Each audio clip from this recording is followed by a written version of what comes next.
I usually have an annual physical in August, but this year I had a new doctor, Marion Weller, since my previous doctor retired. Dr. Weller is a young woman, about 30 years old, with red hair. I doubted that she would conduct an examination since physical contact is intimate and I may feel uncomfortable. Dr. Weller's nurse performed various preliminary procedures, including measuring my blood pressure, taking an ECG, and checking my memory by asking me to recall a book, an apple, and a table after a few minutes. I've always been worried about situations like this, but this time my anxiety was caused by the thought that I would be almost naked in the presence of a beautiful young woman. Despite my misgivings, I quickly realized that there was no need to worry, as I was too nervous to feel any desire. When we were done with this part, she kindly remarked, "I'm sure you feel relieved that everything is done." I replied gratefully, "Yes, thank you," and smiled back at her. When we finished our inspection, everything looked good, and the results of the blood tests were excellent. When I was about to leave, she suddenly asked, "Do you have 3 children?" I nodded, saying that I have 2 boys and a girl. Then she asked if I had adopted children or if they had been born thanks to IVF, to which I replied in the negative. Confused, I asked why she was asking. She blushed and explained that she was a beginner and had read all my notes before our meeting. I wondered what she had found there, but she quickly waved it off, saying it didn't matter. "You need to clarify this, doctor." "It's about my body," I insisted. "Mr. Miller, you have a disease. You have been infertile since birth," she said. The revelation hit me like a brick. "Has anyone informed you about this before?" "What is it?" I asked in disbelief. "No, please make copies of all my medical records," I asked. I was stunned by the news, feeling overwhelmed by the shock. "I'm sorry, but I should have kept quiet," she said. "No, not at all," I reassured her. Apparently, too many people were silent. About half an hour later, the papers were in my hands. As I waited, my mind wandered. I'm 48 years old, and I've been married to Melissa for 26 years. There are 3 children in our family: Brad, who is 24, Mary, who is 22, and William, who is 20. At least, that's what I thought. Brad is now married and expecting a child. Mary recently graduated from college, and William is in high school. I wondered who their biological father might be, but Dr. Weller's explanation did not convince me completely. All 3 children bore some resemblance to me. After receiving some of the notes, I studied them carefully in my office, considering various ways to confirm the information provided. In search of a second opinion, I contacted a college friend who worked as a urologist in New York. He called me back quickly. It was Mark Madden. "Hi Mark, I need your advice on an issue that requires strict confidentiality and can be discussed remotely. Send me your documents by email and I will review them this afternoon," I requested. "Okay, please send me an invoice for your services."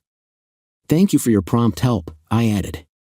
Mark called back at 3:30 p.m. with unexpected news.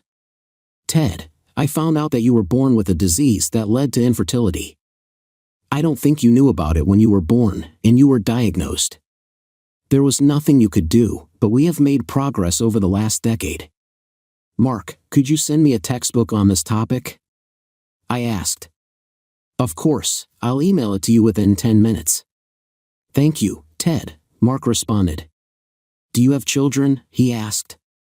"Yes, that's what I thought." "I see. Good luck," he concluded. I hung up and contacted the DNA lab. I arranged for them to send me several sets in one day, and they arrived without delay. At 5 o'clock, I put the kits in my briefcase and went home. My youngest son, William, is still in school and is going to leave next week.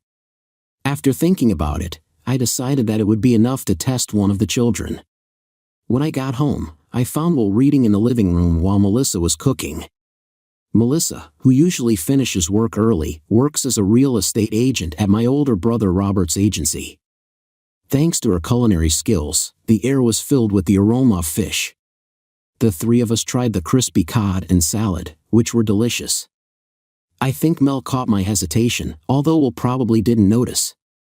Mel, who is also 48 years old, has retained her student weight and appearance, with dark brown hair and eyes similar to mine. Tall and weighing like a young girl, Mel is very attractive. While Mel and I were cleaning, I picked up the glass that Will had used during dinner. After that, I lifted it up and cleaned the rim with a swab. Then I went to Will's room and picked up some hairs from his comb. I also took a swab from the neckline of the t-shirt in his laundry basket and from his sneakers. In addition, I took a swab from my cheek, sealed everything in envelopes, and put them in my briefcase. That night, after Will left, Mel asked, "What's going on with you, Ted? You look sluggish. Have you had a medical checkup? Has something happened?" "No, I'm healthy." "Most likely, I was worried about meeting a new doctor," I replied. "How is she?" Mel inquired. "Good and quite pretty," I answered. She giggled, her laughter was infectious. "He didn't get up, did he?" Mel questioned. "No, I was too worried about it," I responded. "Well, I'll see her next week." She was set up for contact, but I told her I didn't want to. She kindly agreed with my decision. The next day, I personally delivered the DNA samples to the lab for accelerated analysis, which I paid for. The lab promised that the results would be ready by Friday, in just 2 days. Then I went about my business at work, where I serve as a lawyer at an investment bank in Washington and lead a team of 6 lawyers. We are located next to the regulatory authorities, a strategically important place for our work. I have been working in this profession for 22 years, and I get a good salary from my knowledge. I have valuable stock options that can bring in a significant amount if they are sold. Despite the fact that I was a little distracted at work, I coped with my tasks. I rode my bike to and from the office, hoping that exercise would help me relax. When I got home at 6 o'clock, I found that Mel was not at home, but she left a note that there were sandwiches and salad in the fridge. She often attended various shows and bachelorette parties, so at first, I didn't pay attention to it, but now my trust in her has been undermined. I decided to track her location with my phone and discovered that she was not in a nightclub, as was supposed, but in a motel near the Fairfax line. At that time, I had dinner and chatted with Will about his college plans. Despite a successful summer when he worked in a bicycle repair shop and earned good money, he felt depressed after breaking up with his girlfriend Lisa. I decided to go to bed early, and Mel arrived at 11 p.m. and quickly joined me in bed without taking a shower. She seemed distant when I tried to approach her. I did it specifically to gauge her reaction because I suspected she was cheating, but I didn't know with whom. I didn't plan on trying to have an intimate relationship with her. I woke up early the next morning and rode my bike to work as usual. Arriving at the place, I took a shower and started my busy day. Around 1 o'clock in the afternoon, I got a call from the DNA lab. I received the report by email, but when I talked to the specialist, he said a lot of things from which I only realized one thing, that my son Will may be my brother's son, but not mine. I was shocked. I have only one brother, Robert, who is 3 years older than me. Robert was always there for me when we were growing up. We were of the same height and average build. He played sports at school and even played basketball at university, although he was not an outstanding player. After graduating from high school, he went into the real estate business and achieved great success, eventually opening his own company. He married Glenda Wilson, his college sweetheart, and they had 3 children, all of whom graduated from college and are now working. 4 years ago, Melissa, who had previously worked as a teacher, joined his firm. Despite the fact that she earned well, she wanted a more fulfilling career. Since Will was already old enough to take care of himself after school, the news about DNA made me doubt everything. Since all 3 of my children celebrated their birthdays at the end of September, I couldn't get rid of the feeling that something was wrong.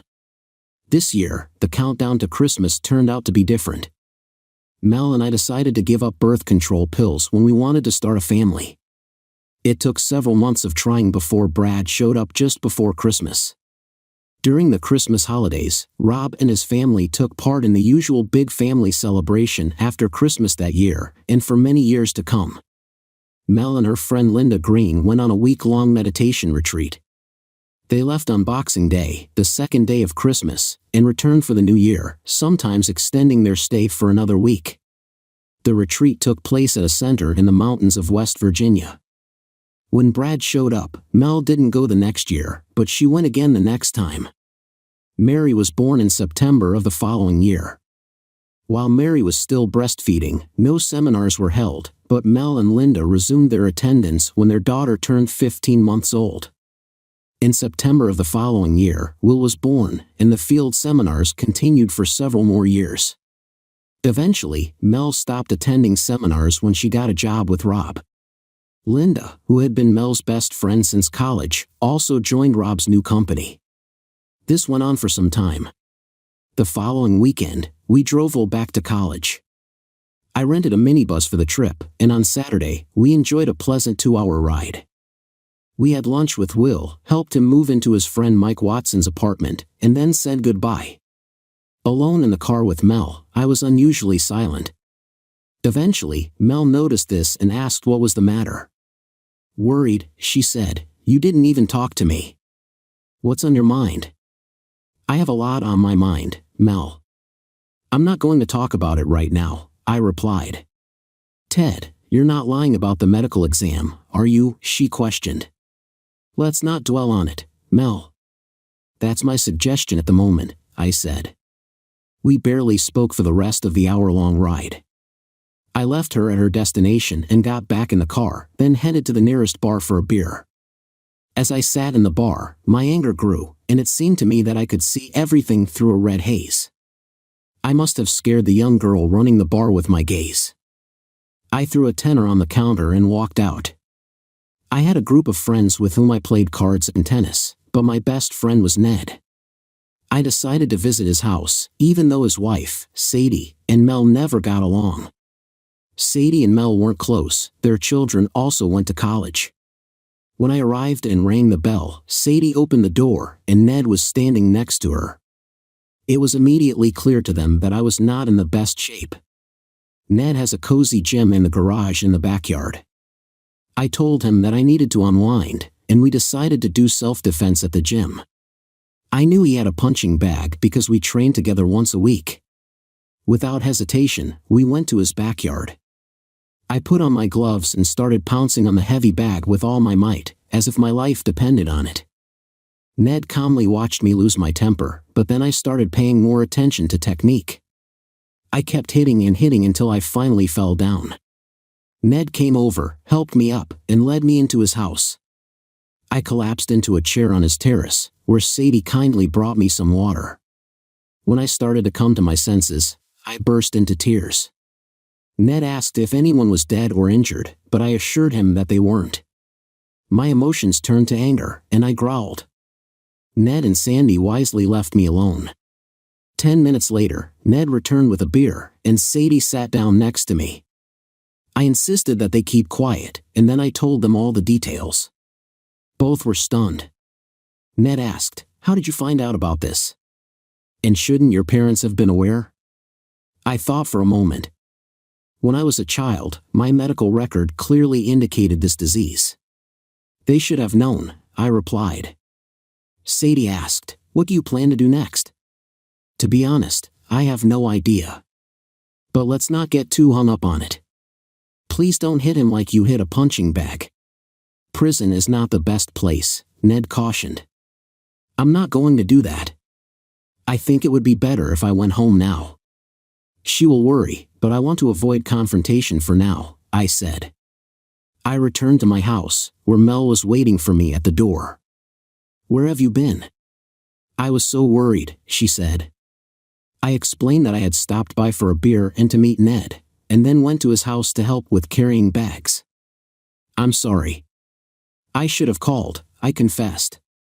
After taking a shower, we had dinner together. On Sunday, we had a picnic in a nearby park and went roller skating, but we didn't make love that night. The next morning, Mel looked disappointed and confused as I got up early and left for work without touching her. I had an appointment with a lawyer in a nearby office building, and I also went to the bank. In addition, I went to my company's HR department to change the information about the direct deposit and beneficiaries of my retirement account, which turned out to be a difficult task. Molly Stanton's lawyer informed me about the divorce case in our state, and I told her that my wife, Mel, and my brother were unfaithful to me. This information could potentially be useful. I asked the lawyer to file for divorce on alternative grounds, but told her not to give it to Mel without my consent. Later that day, I secretly installed a tracking program on Mel's mobile phone, as she was connected to my data plan, which allowed me to track her messages and calls. I strategically placed 3 small dictaphones around the house, one in the kitchen, one in the bedroom, and one in the living room. I also discreetly put one in her car to distract attention. I asked Mel to organize a party at my house on Friday night with Rob and Glenda. On Monday and Tuesday, I stayed late at work, claiming that I had urgent business. When Wednesday came, I tried to get home as soon as possible. Despite the happy appearance and pleasant dinner together, there was a noticeable lack of intimacy between us. It was obvious that Mel was disappointed. After that, I downloaded all the recordings from the recorder and examined her phone. When Mel went to bed, I listened to her. There were only a few entries. The house was empty during the day. Mel did not deal with mental anguish. She made one call to Rob's cell phone and another to my mom. My mother was widowed 5 years ago. She was 78 years old and lived only 30 minutes away from my childhood home. The bell rang, and next, I heard Mel's voice. He seemed to be acting irrationally after the medical examination. He became not himself. I do not know what is going on. Then, she called Rob. "Hi Rob, this is Mel. No, we can't meet this week. You guys are coming on Friday, and Ted's behavior is disturbing. I'm not sure what's going on. I don't think he'll find out anything. We have to be careful. I think he received some disturbing news after the medical examination. Okay, take care of yourself. Bye." This conversation became the last chapter of my marriage. Although we are still together, it became clear to me that maybe initially they thought they were helping me, but regardless of their intentions, I am determined to make them pay for their actions. Rob and Glenda showed up at 6:30 p.m. on Friday, and Mel and I cooked dinner, fried burgers, French fries, and salad. While we were cooking, I tried to avoid talking to Mel. She seemed to notice my behavior but chose not to comment on it. When the doorbell rang unexpectedly, she looked at me and said, "I hope you're not going to be in a bad mood all evening, Ted." Without saying a word, I went to open the door. Rob and Glenda were standing on the other side. Glenda hugged me warmly, and Rob tried to do the same, but I quickly turned away.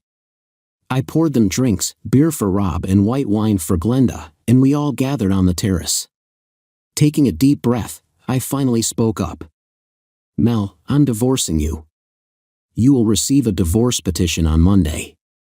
Rob, I'm suing you for alimony for all the years that I've raised and financially supported your children." Mel started crying, and Rob got up angrily and came over to me.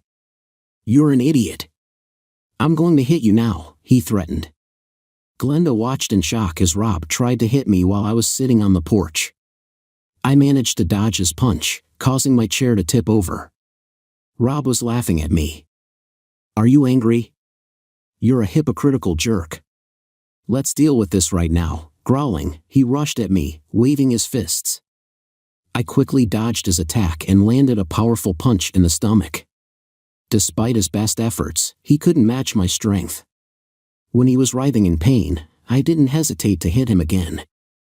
Mel's screams went unnoticed, and I tirelessly punched Rob until he collapsed on my shoulder. As a final act of retaliation, I kneed him in the groin and threw him onto the terrace. Glenda, who was watching the scene, stood up and saw Mel rush to Rob's aid. He was conscious and moaning. Mel looked at me accusingly. "You had no reason to hurt Rob, none at all. You're just a beast. You could have taken his life," she continued to cry. "And you're not out of danger either. You're a lying person," I growled at her. Mel paled at my warning. She carefully moved away from Rob. I growled at her, "Take this worthless man and take him away from my entourage. You only have a minute before I'm done with him forever." Mel struggled to lift Rob, barely managing his limp body. Turning to Glenda, she asked for help, but Glenda didn't react and refused to help. Mel managed to move Rob to the couch in the yard and then carried him to the kitchen. I turned to Glenda and asked, "Did you know too?" She shook her head, denying her involvement. Over the years, I've had suspicions about Rob, but never about Mel. I think they're still together. Maybe she has other men, but I can't say for sure. When I heard the garage door open, I went inside, looked out the front door, and saw Mel putting Rob in the passenger seat of his SUV and driving away. Then, Glenda came in, a pleasant-looking blonde, 46 years old, dressed for a dinner party but with smudged makeup. I offered her more wine, but she refused, asking for an explanation. That's what I did. She was sitting at the kitchen table. "Glenda," I said, "Rob always went on winter skiing trips after Christmas workshops. I don't like skiing and stayed at home with Mark. Mark is her son." I wondered where they actually went, but Glenda didn't seem interested. "I'm sorry, Glenda. I thought you knew everything. Are you really getting divorced?" I asked. "Yes, undoubtedly," she replied. I offered her a guest room for the night, and she agreed. After that, we delved into conversations about the past, discussing possible meetings between Rob and Mel. In the present, I shared with her a recording of Mel's phone conversation with Rob, thereby confirming that their romance was continuing. At 10 p.m., we sat down at the table to eat hamburgers, discussing practical issues such as future living conditions. I mentioned that I was standing in line for an apartment near my place of work, assuming that Mel and I would share the costs, including the proceeds from the house. In the meantime, I planned to stay in my current home. Glenda decided to go upstairs and get ready for bed. Curious, I followed her to inspect the guest room. She had everything ready, and I handed her a towel and a toothbrush. When she left, she confessed, "I've always liked you more than Mel." She seemed to think that I was on a different level than Mel. I waved goodbye to her as I closed the door. The next morning, I got up early and saw that the police had not yet appeared. It seems that both Rob and Mel did not want to attract too much attention to themselves. I asked Glenda about her plans, to which she replied that she intended to live with her mother until Rob left their house. I gave her the email address of my lawyer and advised her to contact him for further recommendations. Noticing that her car was still parked on the street, I suggested that she go with me to get her things, to which she agreed. Taking a pistol from the gun safe, I followed her car as we drove to their house. We found out that Mel's car wasn't there. Glenda and I entered the house, but it was empty. Thinking about the damage I had done to this jerk, I couldn't help but imagine him in pain in a gloomy hospital from a fatal infection or dehydration. "I wonder where they are," Glenda asked, and I suggested tracing their location. When I opened the phone locator, I found that Mel's phone was now in the Cumbria hospital. After calling the hospital and inquiring about Rob's whereabouts, I found out that he had already been admitted. I broke the news to Glenda, asking her to stay at home and change the locks. Then, I went to Home Depot to buy new hardware, some for her and some for myself. In the morning, after installing new locks, I handed Glenda the keys and left. But feeling compassion for her, I expressed a desire to return. She agreed, mentioning that she would cook for us. After finishing installing new locks in the house and making additional keys for Glenda and me, I went home to find her there at 4 o'clock. As soon as I entered the house, my mobile phone rang. Detective William James was on the line and wanted to talk to me. I informed him of my location at 204 Western Street and mentioned that Mrs. Glenda Miller was also there.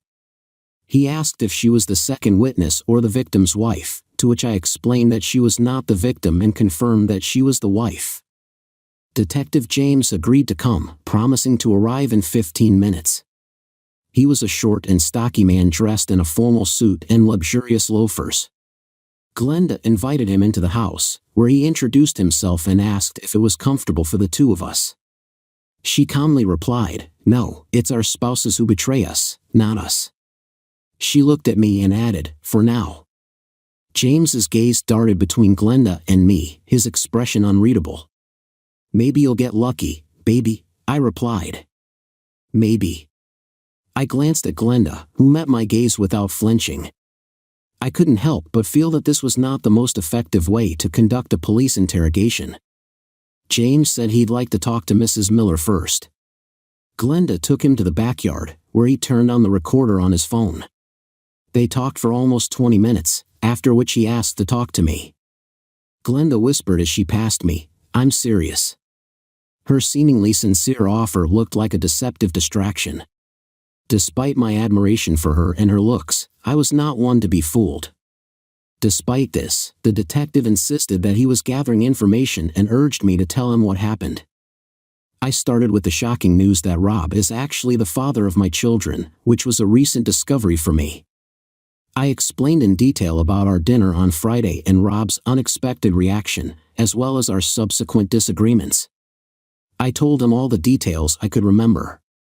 After listening to my story, the detective asked, "How do you know all this?" I prefer not to discuss it. I'll just say that no one informed me. Everything happened unexpectedly, I replied. "Good, Mr. Miller. Your testimony fits well with what the wife said. I haven't questioned your brother yet. After talking to your wife, it turned out that he provoked a quarrel and you reacted. Besides, he's not in the best condition right now, and he'll have to be watched for a day or two." His eyes were fixed on me. He was serious. A knee to the groin is not a laughing matter. It can really lead to trouble. But then he suddenly turned away and smiled. "What will happen next?" I asked. "I will document this and send it to the Commonwealth prosecutor for a decision. At the same time, I will talk to your brother." Detective James stood up, and I led him into the house, where Glenda met us at the front door. As he turned to leave, he wished us a good evening. After that, he went to his car. Glenda closed the door and positioned herself right in front of me. She tilted her head slightly to the side and raised it, saying that a hearty salad was waiting in the refrigerator for dinner. She assured me that there was no hurry, and it was clear from her tone what she wanted. For me, I was amazed at how women can communicate their desires so easily without hesitation. I kissed her, accepting the unspoken invitation without hesitation. She hugged me passionately, dragging me to the sofa with her and showering me with kisses. She pulled me closer, and her fury spurred my response. While we were undressing, I stood over her and watched her take off her dress. It was obvious that she had planned this seduction, and it was undeniably effective. It was not a moment of love, but pure passion. I brought her to several climaxes before finally breaking free, unable to hold back any longer. Here's the corrected version of the text. Taking my hand, she led me to the kitchen where we had dinner, and then we went upstairs. She mentioned that she saw our actions as a form of recovery, to which I replied that I didn't mind. We continued to make love, took a shower, and then made love again. We experimented with different ways to please each other and reached a climax several times. Eventually, our middle-aged bodies wanted to rest, and we finally succumbed to sleep. I was the first to wake up that morning. I was taking a shower in the bedroom when she suddenly came into my room, causing another flash. We soaked each other, washed, and dried everything together. After that, we brought each other to a climax and then took a shower again. As we sat down to breakfast, we both pondered the whereabouts of our spouses. Although neither of us was religious, it was Sunday. I tracked down Mel's phone and found that she was at my mother's house. This realization prompted me to talk to my mother, as I suspected that she might have played a role in my becoming a cuckold. After discussing this with Glenda, she expressed uncertainty and suggested that the details of how it happened might not be important. But I felt it was very important to find out if my mother was involved. Besides, I needed to talk to Mel. Maybe she came home but couldn't get into the house. She showed no interest in meeting or talking to me. Perhaps they are solving some problems. I'm going there. Do you want to come with me? I asked Glenda. I always want this. I have a wild nature, she giggled. So, will you join me to talk to Mom? Yes, why not? Let's give them a hint of what we've done. In fact, what's the point of making love and revenge if the cheaters don't know about it? We both laughed. When we arrived at my mother Shirley Miller's house, we noticed Mel's car parked outside. When Glenda and I went out on the porch, Mom opened the door and immediately told me to leave, accusing me of offending Rob. I defended my actions by explaining that Rob tried to hit me first. Having decided to sort out the situation, I warned my mother that if I left now, I would not come back. Reluctantly, she let me enter the house, and Glenda followed me. Mel was sitting quietly in the kitchen, and as soon as she saw us, I felt like she knew everything. She exclaimed, "You didn't waste any time, did you?" Glenda replied, "Why should I wait? I know your lover won't be able to satisfy me anymore, but your husband will definitely be able to." Mel jumped up, but I pulled her away. My mom yelled for us to stop. She turned to me and said, "Ted, you probably ruined everything when you slept with Glenda." I replied, "No, I'm free now, and so is she." That's always been the case with Mel and Rob. Glenda and I have a lot to catch up on, and we started from the beginning. Mel insisted that we should listen to him and my mother to shed some light on what was going on. I looked to my wife, then to my mother, before finally saying, "I'm listening." Shirley met Mel's gaze as she continued to confess, "We both wanted children, but when we started trying, your mother declared that you were infertile. You didn't even know about it." Shirley intervened, but I had a solution. Rob could have impregnated Mel that way, and you wouldn't have found out about it. I replied, "You decided this without consulting me." She continued, "Your father tried to bring this issue up for discussion but was rejected by 3 votes to 1. We considered various options, including medical ones, but they all turned out to be too expensive and time-consuming. After all, you should have realized that you were raising Rob's children." Mel reluctantly admitted, "We decided to do it the natural way." I replied, "You lied. You secretly made love for a week, and at some point, even 2 weeks. And that was good for you, wasn't it?" Mel lowered her eyes and confessed, "It was awkward at first, but then we had a great time, and everything got better. I was looking forward to spending time with Rob. He's a good person." "Is it true?" Glenda asked angrily. "What about me, trash?" She looked at Mel. "You lied and laughed at me." Shirley chimed in, "We thought you wouldn't agree." Glenda's frown deepened. "You were right. I would not have agreed then, and I still do not agree. You caused my divorce, and I'm sure Ted thinks so too. No one needed to get divorced. None of you knew anything, and you've both been happy so far. How did you know, Ted?" During the examination at medical, the doctor informed me that I have been infertile since birth. I decided to do a DNA test on William. Mel lowered her eyes. "Now you know the truth. We can get through this together because I know that you love our children." I said, "I cannot ignore the fact that you have been unfaithful throughout our relationship, even after the birth of 3 children and even when you started working for his company. I bet you didn't stop." Glenda snorted, "Well, how many times have you and Rob slept together in the last year?" Shirley looked at Mel in disbelief. "Mel, please tell me that's not true." "Mel, we fell in love with each other. We had a connection both in and out of bed.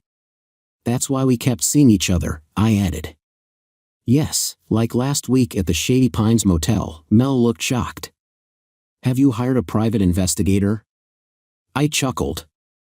"I just used the locator on your phone," Mel comforted me. "We can stop. We will stop. I only need you," Glenda added. "I want him too." "You can leave with your big love." Shirley, who was standing, suddenly sat down on a kitchen chair, looking unwell. Worried, I asked, "Mom, are you all right?" She began to cry, wailing, "What have I done?" Glenda added, "Secrets and lies only lead to more secrets and lies." "You should have told Ted from the beginning," Mel suggested. "If Shirley hadn't done what she did, our kids wouldn't be here." maybe they wouldn't be so bad.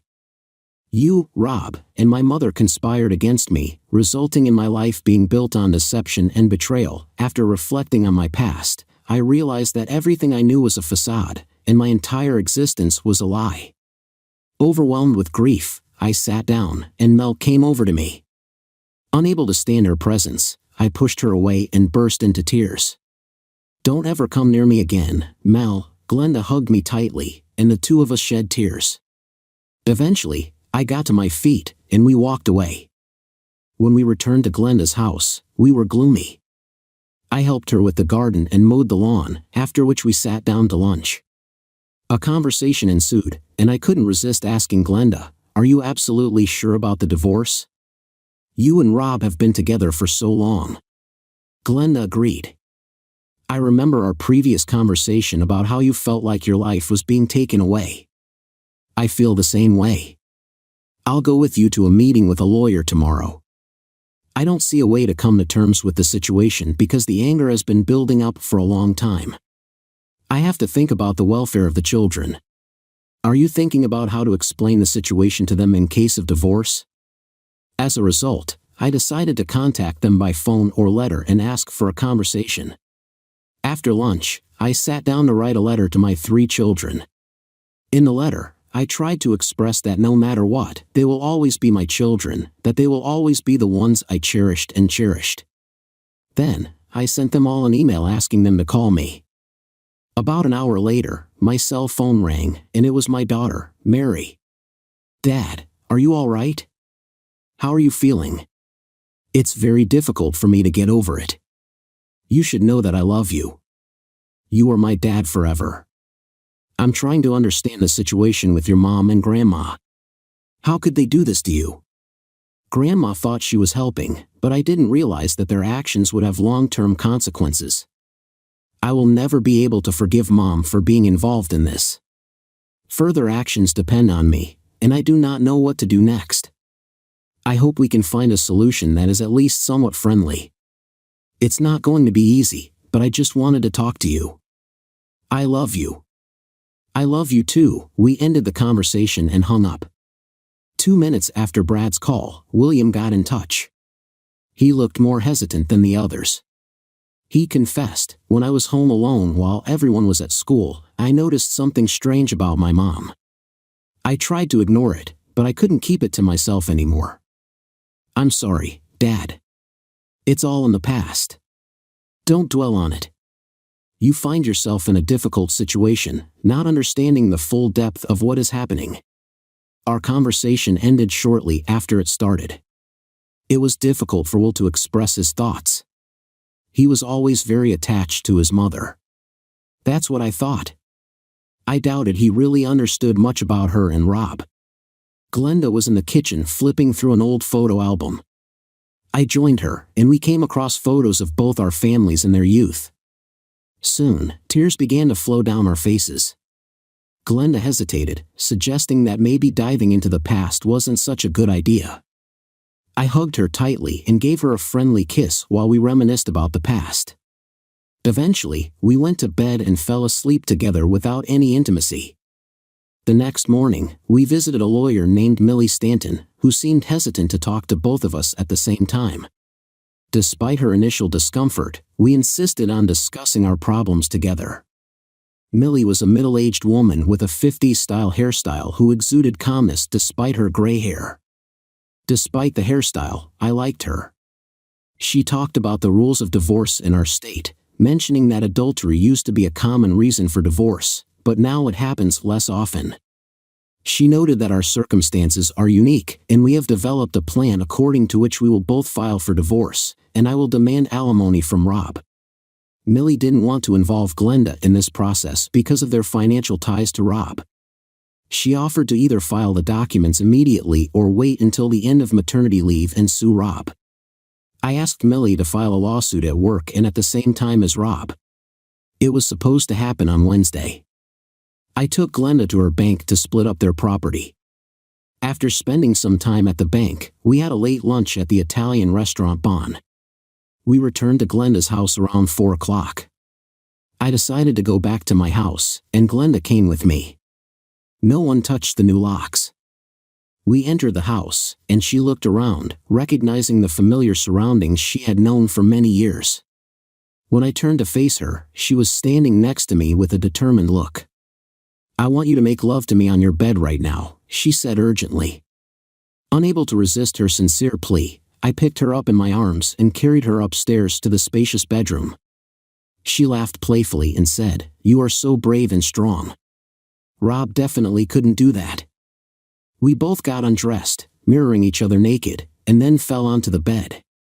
Time seemed to slow down when we started making love. At first, it seemed strange to be in intimate proximity with another woman on this bed, but soon I was enjoying the moment.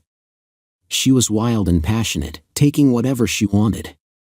After we lay down, it was some time before she spoke. "It was amazing," she said. "Taking that bitch's husband on her own bed couldn't be better." I grinned and replied, "You're so vindictive." "Yes," she agreed, and everything turned out in my favor. "Well, mostly mine," I added. "But you liked it too." "Of course I liked it," she said. This act of revenge was, in itself, the culmination.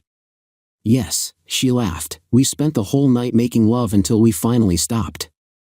The next morning, before we went to work, we shared our affection.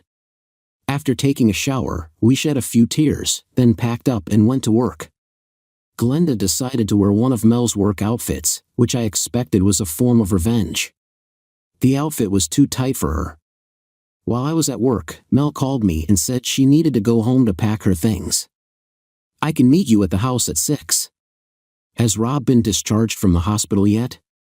"No, he's going to have surgery." "You did a great job with him. Where are you staying?" "I'm staying at your mother's house, in your old room." "What an irony." "And where are you staying with this idiot?" "We're at her place, then at mine." "And what happens when Rob is discharged?" "It's not my concern." "Have you heard anything about the children?" "No." "What did you do?" "I sent them an email detailing the events and spoke to them on the phone." "They're going to hate me, Ted." "None of them contacted me." "You know what you've done." She shouted, "Go to hell," and I hung up. Mel arrived at the house at 6, right on schedule. It was an unexpected turn of events. When she got out of the car, I opened the door for her. She went upstairs, and then there was a scream. She was lying on my bed. I can smell her. "I can't believe you could do something like that," I went up to her and said. She expressed a desire to avenge the fact that her husband was taken away from her. Mel's anger was palpable as she packed her things, including a bag of toiletries. As she was about to leave, she didn't notice that the suit Glenda was wearing was missing. She turned to me and asked if there was a possibility of reconciliation. I answered firmly, "No, Mel." I meant every word I said. "It's over between us." She looked depressed but not surprised. "Initially, I hoped that I would have a happy family like any wife," she began. "It seemed like the perfect solution, but things turned out for the worse. I deeply regret this. I can't forgive you. No number of apologies can erase the fact that you had children with another person and cheated on me over the years. Your apologies are insufficient, and I doubt their sincerity." She got into the car and drove away. The next day, she went to work. After lunch, my mother called. "Ted, why are you rushing through the paperwork? What's the matter?" "What is it?" she asked. "If you calm down, maybe things will get better." "It's not like that, Mom," I replied. "She's been having an affair with Rob for years." "Don't, Ted," Mom said sternly, "and don't forget who was the cause of all this." "I remember," I said. "Everything was fine until last week. Goodbye. I still don't know what to do with her. After all, she's the one to blame for all this chaos. I'm trying to protect us from unwanted sympathy from others." Rob was discharged from the hospital on Friday, unable to return to his own home as Glenda would most likely have harmed him with her firearm. He took refuge in our mother's house. Mel lived there too. I wasn't bothered by their presence, even if they were using my old room or his. but if my mother lets them stay, then she's not my mother anymore. Glenda and I conferred and decided to sort out the situation together. Since I still had the key to the house, we waited until 2 o'clock in the morning before acting. I drove us to the house and used the key to quietly open the back door.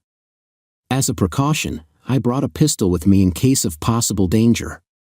Glenda stayed downstairs, and I carefully went upstairs and looked into my old room. My suspicions were confirmed when I saw them both, but not in Rob's room as expected, but in mine. The two of them on a double bed. I took out my phone and turned on the flashlight to take some pictures. The room was filled with screams, mostly of naked Rob. Also undressed, he had a large bandage wrapped around his lower ribs, preventing him from moving. Mel calmly covered herself with a blanket. When my mom ran out into the hallway and saw me, she warned, "Ted, don't jump to conclusions." I replied, "I don't need to, you support their actions which continue to this day." I went downstairs and found Glenda waiting for me. She said, "They must have been together." Mom and Mel immediately came running, and Mel was in a bathrobe. The bad boy Rob was nowhere to be found. Mom sighed, "They're adults, what can I do? Kick them out into the street." I noticed my old bed and realized that Rob intended to sleep with it wherever I was. Mel replied, "He wouldn't have made it, you saw him." I grinned at him, "You really tried, didn't you? And now what?" "What, I don't have a chance with you." "Is this true?" "Burn in hell." Turning to my mother, I said, "You're done. I may still be your son, but no more. It belongs to you now, not to me." Glenda and I left, returning to her house. We went to bed at 4 o'clock in the morning. Glenda and I stayed close to each other while our divorces went through the courts. Mel and I sold our house and split the proceeds. She did not receive any alimony or other support from me. The judge did not approve of her actions. My children have adapted well to the current situation. The older two communicated with Mel only through a Christmas card and blocked her calls. We'll talk to her, but not very friendly. During the summer holidays, he decided to stay with me. He didn't talk to Rob. Mel had met him for lunch several times, but Rob wasn't with her.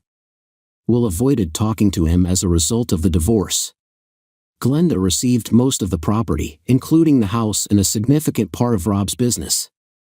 Rob, in turn, moved into a 2-room apartment with Mel a week after the divorce. Glenda and I talked and realized that although our intimate sympathy is still strong, in other aspects of the relationship we are not quite compatible. As a result, I decided to move out. Neither of us felt particularly sad about the situation. From the very beginning, it became clear that our relationship was short-lived due to problems in the past. Despite this, she asked me to continue making love to her from time to time while she remained single, and I agreed. We had a strong physical bond, and the closeness was pleasant. After a successful operation, I stopped being infertile at the age of 49. Overall, I think there was a definite positive in this situation. One evening at the gym where Ned and I were practicing self-defense, I witnessed a woman forcefully kicking a heavy bag. She radiated strength and confidence. When she finished her workout, she looked in my direction and jokingly asked, "Are you scared?" I replied with a smile and raised my hands in surrender. She giggled and remarked, "I'm watching you. Aren't you afraid of me?" I replied, "No, I'm Hilda Marks, and you must be Ted Miller. I'm going to pop in the shower and have a coffee." She pointed to the store across the street. "I'll meet you there in 10 minutes, maybe 15. After all, I'm a woman." Our conversation was pleasant. She said that she had recently arrived in the area. She was 36 years old, had a school-age son, but no husband. She left him on the West Coast. We talked for almost 2 hours, delving into all aspects of my life, including my medical history. By the time the store closed, she knew everything about me. I was fascinated by her interest. At that time, I lived in a bungalow next to the gym with 2 bedrooms. It took 2 weeks before she finally visited my bed and stayed the night. She was as wild in bed as she was in the gym, but I was determined to dominate. Her desire to be conquered turned me on incredibly. Hilda's son Donald was 16 years old, and he was in the penultimate year of school. We became close because of our shared love of basketball as we both practiced the sport. Over time, I started helping the school team, which further strengthened our bond. 6 months later, Hilda and I tied the knot because she was expecting a baby. The decision was made suddenly. Donald and Hilda moved into a house that I bought next to my own, where Donald had his own room and a place in the basement for sports equipment. This allowed Hilda to continue playing sports. Thomas Timothy Miller was born soon after, and to me, he was nothing short of a miracle. Mel and Rob quickly became a thing of the past as she changed agencies and started dating a young guy who was clearly involved in illegal activities. As a result, after a while, Mel was detained by the police with a large number of prohibited substances. Glenda married her college sweetheart, James Wilder, and Hilda and I had a little chat with them. James turned out to be a nice guy, and Glenda, as always, looked great. I suppose she still has a certain appeal. In bed, James and I discussed this issue once, and this moment brought us closer together. I still haven't completely forgiven my mother, but I visited her when Thomas was born. She was overjoyed. Hilda made sure that my mother visited him regularly, showing him more sympathy than I did. My mother passed away in June of this year. The memorial service was held calmly despite the difficult family life. Rob said goodbye to her, but I couldn't bring myself to do the same. After that, he kept his distance from me.